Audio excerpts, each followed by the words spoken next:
Okay, we're out here now with the roaster. The thing with roasting or making chocolate, you really want to be able to take and have a consistent roasting profile and quality.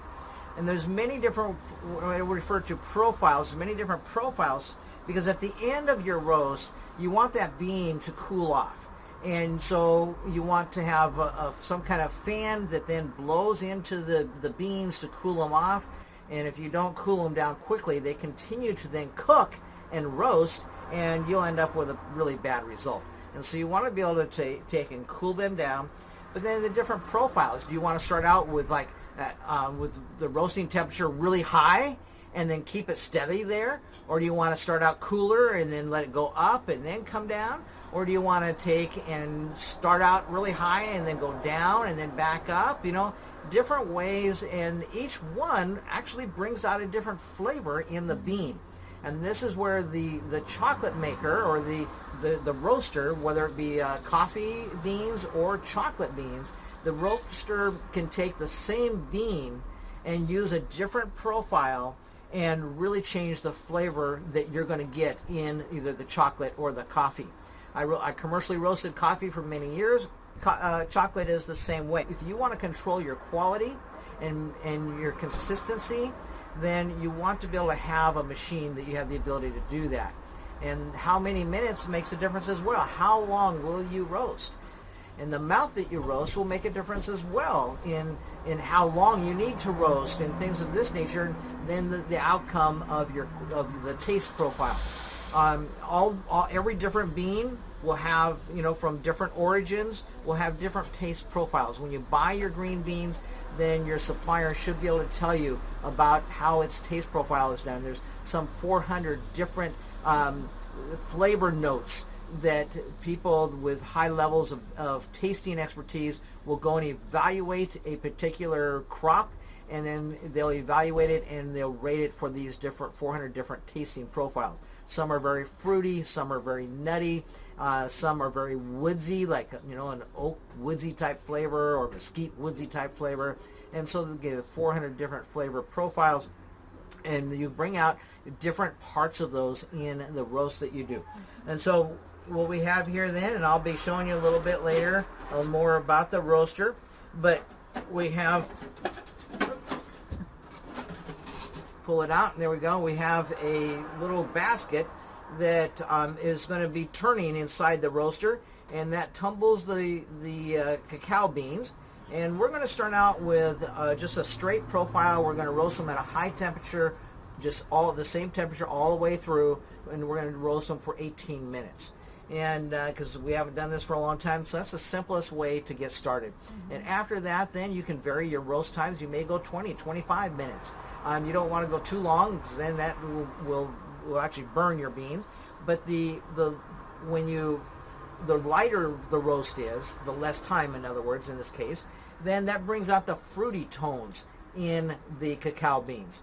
The longer you go will bring out those nutty flavors and tones. And so that's all the choice then of the chocolate maker and the chocolate that he ends up wanting to make. And when you do this a lot, you develop a high level of expertise, and you know from a particular bean what exactly you want to do in the flavor you want to create in that chocolate bar. And so since again we're just kind of getting started in all of this, again we are just going to do something really simple. And so we'll come back to you. We're going to go ahead and get the beans put in here, and then we'll put them in the roaster. We're going to start the roaster. You train yourself that when you know you're done, because it's going to have the beautiful smell of brownies baking. Do you want to say something? Oh, no, not okay. And so so after a while you start training by being able to tell that the smell you're looking for as to when to stop the roast. And you start looking for just the wonderful smell of brownies baking. I know when we roasted in the oven and roasted on the stove top, that's what we were looking for as well, as that smell of the brownies baking, and we knew then that it was done. Okay, we have the drum loaded up with our cacao beans. The drum, on the inside of the drum, it has a lot of little like metal paddles or spatulas that keep the beans constantly stirred up so that they are not just all rolling around clumped together. And yes, we are roasting. Maybe you can hear the beans tumbling in there.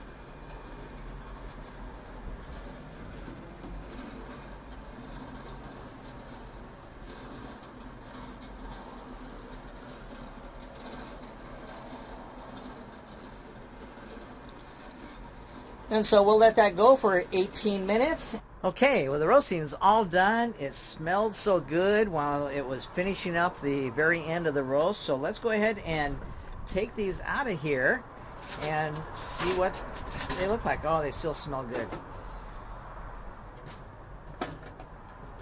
Okay. And so here we have our drum.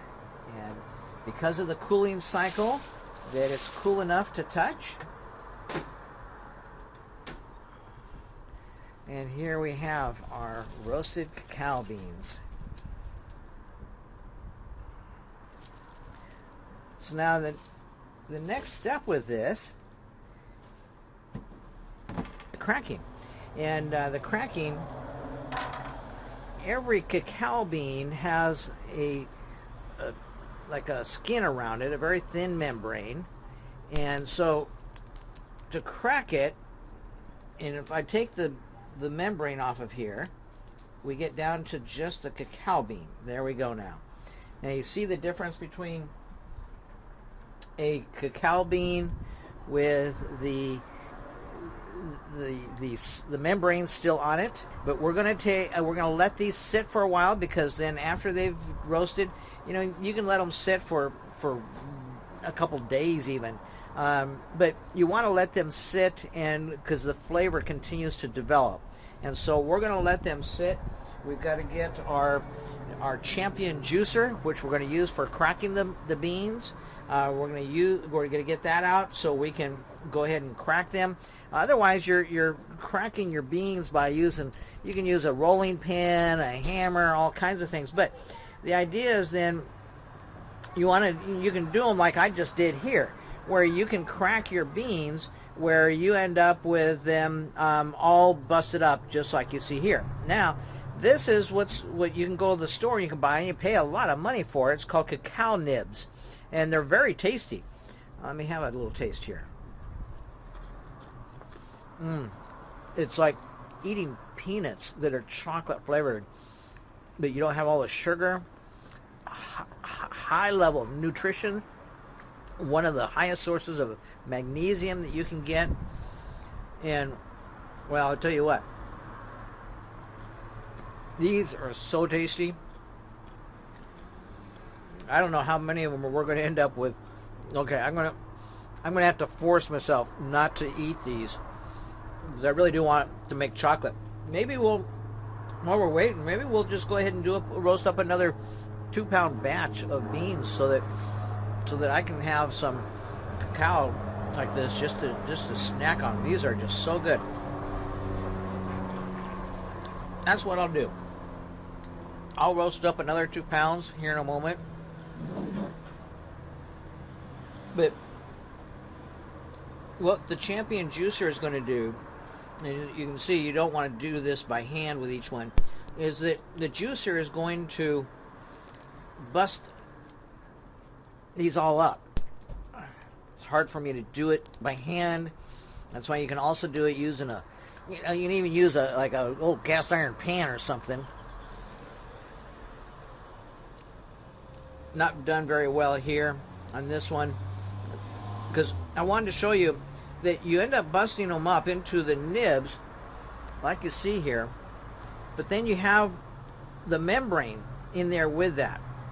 So another part of our process will be to get rid of the membranes, because then you don't want that in with your chocolate.